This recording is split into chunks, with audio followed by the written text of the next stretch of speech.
ये एक बहुत ही ज़बरदस्त आर्टिकल लिखा गया और इसके अंदर खैर वैसे तो ये एक रिपोर्ट है जिसको इन्होंने पूरा इस आर्टिकल के अंदर बताया है। और इस रिपोर्ट में बहुत बातें चल रही हैं कि पाकिस्तान का जो रैंक है जस्टिस सिस्टम में वो 140 नंबर पे आया है 142 में से।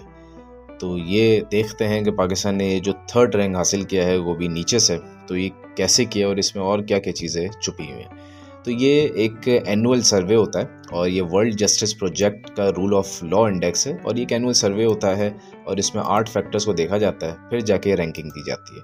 अब 8 फैक्टर्स कौन कौन से हैं, उसमें ये 8 फैक्टर्स हैं जिसमें एक तो है कि constraints on the government powers के, एक तो जो हुकूमत की जितनी भी ताकत है उस पर क्या कंस्ट्रेंट्स हैं, क्या रुकावटें हैं, फिर एब्सेंस ऑफ करप्शन, फिर open government, fundamental rights, order and security, इसी के साथ रेगुलेटरी फ्रेमवर्क फॉर इन्फोर्समेंट और फिर सिविल जस्टिस और आखिर में क्रिमिनल जस्टिस।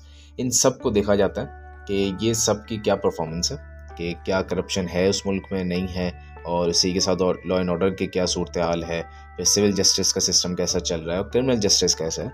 उसके बाद फिर ये रैंकिंग दी जाती है। तो पाकिस्तान इसके अंदर तीसरा नंबर लेने में कामयाब हो गया और पाकिस्तान से जो ऊपर जो दो ममालिक आगे निकल गए वो एक माली है और एक नाइजेरिया। ये आगे निकल गए, ये मतलब ले गए हैं पूरी खेल को और पाकिस्तान तीसरे नंबर पे आया है, वो भी नीचे से। अच्छा, इसके आगे बात करते हैं पाकिस्तान का मज़ीद रैंक क्या बना है, वो भी देख लेते हैं कि पाकिस्तान अगर हम देखें कंस्ट्रेंट्स और गवर्नमेंट पावर में तो 103 पे है, लेकिन करप्शन में 120वें पे पाकिस्तान का नाम आया। 120वें का मतलब ये है कि ये कोई अच्छी चीज़ नहीं, बुरी चीज़ है। यानी कि करप्शन में अगर हम देखें तो तकरीबन 142 में से 120 पे आने का मतलब है यहाँ पे करप्शन ज़्यादा है, हाई है, यानी कि 140 की तरफ, ये हाई की तरफ जा रहे हैं। इसी तरह फंडामेंटल राइट्स में हम 125 पे जा चुके हैं, बहुत ही पीछे जा चुके हैं, ठीक है। फिर रेगुलेटरी इन्फोर्समेंट 127, और ये जान के हैरत होगी आपको कि सिविल जस्टिस सिस्टम पे 128 पे हम खड़े हैं, जबकि सिविल जस्टिस सिस्टम हमारा बहुत अच्छा होना चाहिए था। हमारे पास कंप्लीट इस्लामी निज़ाम मौजूद है कि किस तरीके से हुकूकुल इबाद और किस तरीके से इंसानों के हकूक़, आम शहरियों के हकूक़ चलाए जाते हैं, ये सब मौजूद है इसके अंदर, ठीक है। अगर हम आगे फर्दर देखें कि रूल ऑफ इंडेक्स के बारे में तो काफ़ी चीज़ें खैर इसमें मेंशन है, लेकिन इसमें ये भी बड़ी ज़बरदस्त चीज़ मेंशन है कि टॉप प्रायोरिटीज़ पे कौन कौन आए हैं, तो ये पढ़िएगा, बहुत ज़बरदस्त है। लेकिन इसमें एक अफसोसनाक बात हुई पाकिस्तान की कि पाकिस्तान का जस्टिस सिस्टम बहुत ही बुरा है, और इतना बुरा होने का मतलब ये है कि हमारे जो चीफ जस्टिस आए थे काजी फाइज़ ईसा, ये नाकाम रहे।